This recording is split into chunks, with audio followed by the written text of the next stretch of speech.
चाहे कोई व्यक्ति आस्तिक हो या नास्तिक हो, उसके मन में कभी ना कभी ये प्रश्न जरूर आता है कि भगवान से हम कैसे मिल सकते हैं, भगवान कहाँ रहते हैं, भगवान से मिलन कैसे हो सकता है, भगवान कहाँ पर निवास करते हैं।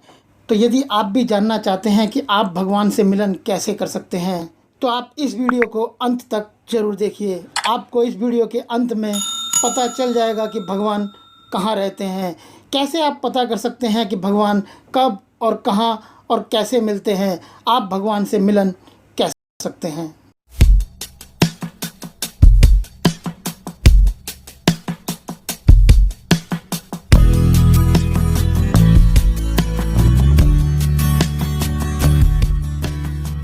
भगवान का एक भक्त हर दिन मंदिर आकर वो पूजा करता।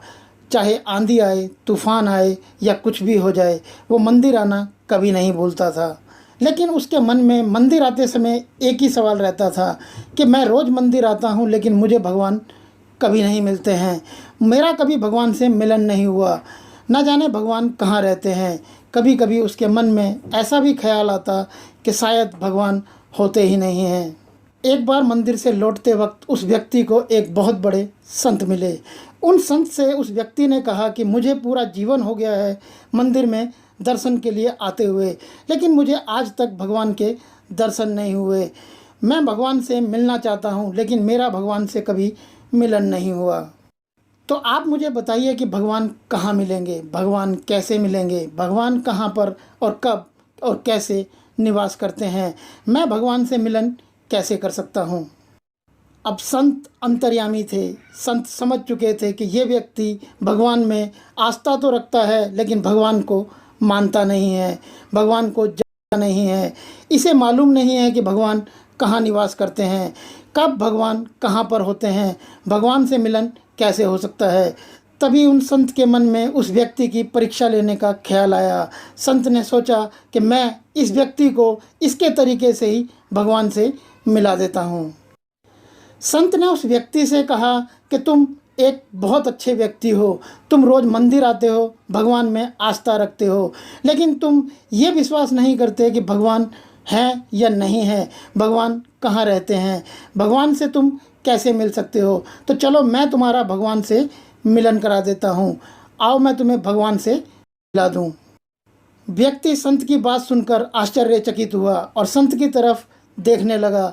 उस व्यक्ति ने मन ही मन में सोचा कि ये संत मुझसे मजाक कर रहे हैं, क्योंकि भगवान से तो कोई भी मिल नहीं सकता, तो ये संत मुझे कैसे भगवान से मिला सकते हैं। उन्होंने संत से कहा कि आप मुझसे झूठ क्यों बोल रहे हो। तब उन संत ने कहा कि नहीं, मैं तुम्हें भगवान से मिला सकता हूँ, चलो मेरे साथ। उस व्यक्ति ने कहा कि कहाँ जाना होगा। उन संत ने कहा कि तुम्हें मेरे साथ बैठकर समाधि लेनी होगी, क्योंकि कोई भी व्यक्ति इस संसार में भगवान से जीते जी नहीं मिल सकता। अगर कोई व्यक्ति भगवान से जीते जी मिलना चाहता है तो उसे अपने इस जीवन में अहंकार, मोह, क्रोध, घृणा, भय, ईर्ष्या, लोभ, वासना या फिर असंवेदनशीलता त्यागनी होगी।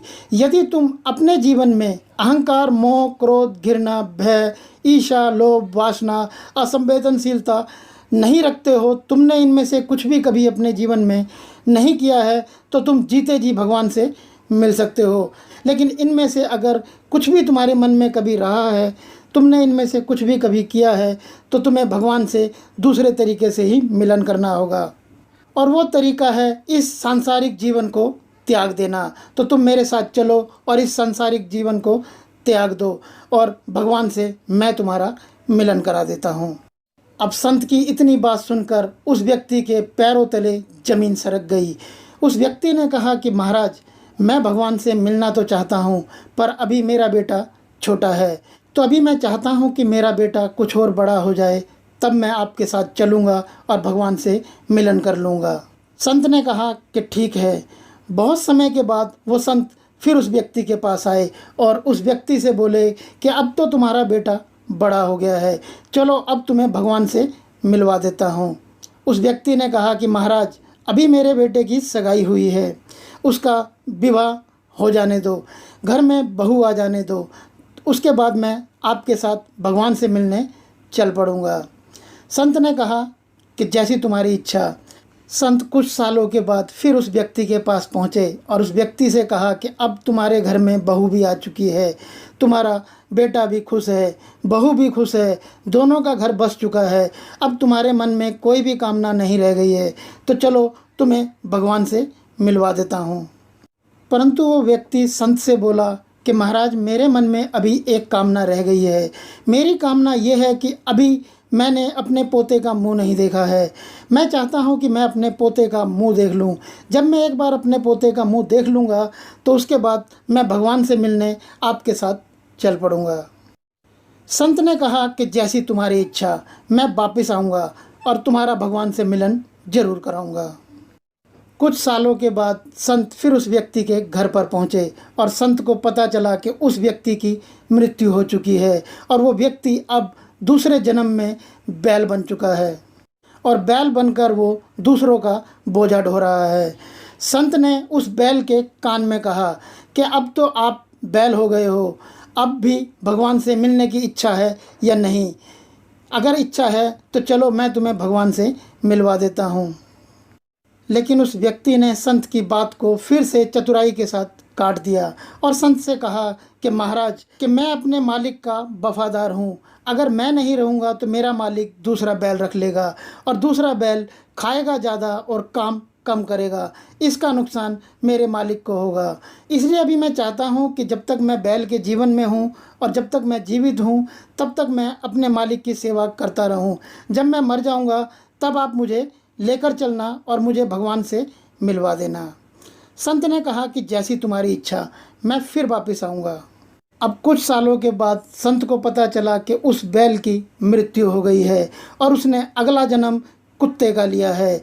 संत फिर उस कुत्ते के पास पहुँचे और उस कुत्ते के कान में कहा, अब तो तुम कुत्ता हो गए हो, अब तो भगवान से मिलने के लिए चल पड़ो, मैं तुम्हें भगवान से मिला देता हूँ।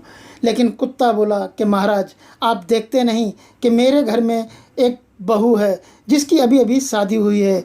वो बहू बहुत सारा सोना पहनती है। अगर कोई चोर आया तो मैं भौंक कर उस चोर को भगा दूंगा। मेरे बिना इनकी रक्षा कौन करेगा? इसलिए जब तक मैं इस जीवन में जीवित हूँ मैं चाहता हूँ कि इस बहू के गहनों की रक्षा करूँ। जब मैं मर जाऊँगा, मेरा अगला जन्म होगा, तब आप मुझे भगवान से मिलवा देना। संत ने कहा कि जैसी तुम्हारी इच्छा, और संत चले गए। कुछ सालों के बाद संत को पता चला कि उस कुत्ते की भी मृत्यु हो गई है और उस कुत्ते ने अगला जन्म मेंढक का लिया है। संत फिर मेंढक के पास पहुँचे और मेंढक के कान में जाकर कहा कि अब तो तुम मेंढक हो गए हो, गंदे नाले में पड़े रहते हो, जब बरसात टर करते हो, लोगों के भी कान खाते हो। संत जानते थे कि वो भगवान का भक्त था। भगवान में आस्था तो थी लेकिन भगवान पर भरोसा नहीं था। इसीलिए उन संत से उसकी दुर्गति देखी नहीं जा रही थी। उन संत ने उस मेंढक के कान में कहा कि अब इससे ज़्यादा और कितना गिरोगे, चलो अब तुम्हें भगवान से मिलवा देता हूँ। लेकिन उस मेंढक ने क्रोध से कहा कि अरे महाराज, मैं यहाँ बैठकर अपने नाती पोतों को देखकर प्रसन्न हो जाता हूँ, इसलिए मैं टर्टर करता हूँ। और भी तो लोग हैं इस दुनिया में, आपको मैं ही मिलता हूँ। मेरे कितने जीवन बदल चुके हैं। मैं समझ चुका हूँ कि भगवान से ऐसे नहीं मिल सकता हूँ। अरे महाराज, आप जाओ, किसी और को ले जाओ और भगवान से मिलवा दो। संत तो अंतर्यामी ठहरे। वो पहले ही समझ चुके थे कि जो व्यक्ति भगवान को समझता नहीं है, भगवान को अपने अंदर ढूंढता नहीं है, वो व्यक्ति जीवन को कभी नहीं त्यागेगा। इसीलिए ऐसे व्यक्ति को समझाने का उन संत के पास एक ही रास्ता था। इसी तरीके से हर व्यक्ति जो आपको भगवान से मिलने का तरीका बताता है, चाहे वो मंदिर में बैठा हुआ कोई महंत हो, कोई संत हो या फिर कोई पुजारी हो, चाहे कोई पंडित हो, वो आपको हमेशा यही बताते हैं कि पृथ्वी पर भगवान कहाँ निवास करते हैं, क्योंकि भगवान कहीं नहीं आपके हृदय कमल में निवास करते हैं। भगवान श्री कृष्ण ने भी गीता के उपदेश में कहा है, हे अर्जुन, मैं वासुदेव संपूर्ण प्राणियों के हृदय में स्थित हूँ, सबकी आत्मा में वास करता हूँ। यदि कोई व्यक्ति भगवान को मंदिर, मस्जिद, गिरजाघरों, गुरुद्वारों, मठों या वन पर्वतों में खोजता फिर रहा है तो इसका अर्थ है कि वो भगवान को समझ ही नहीं सका है।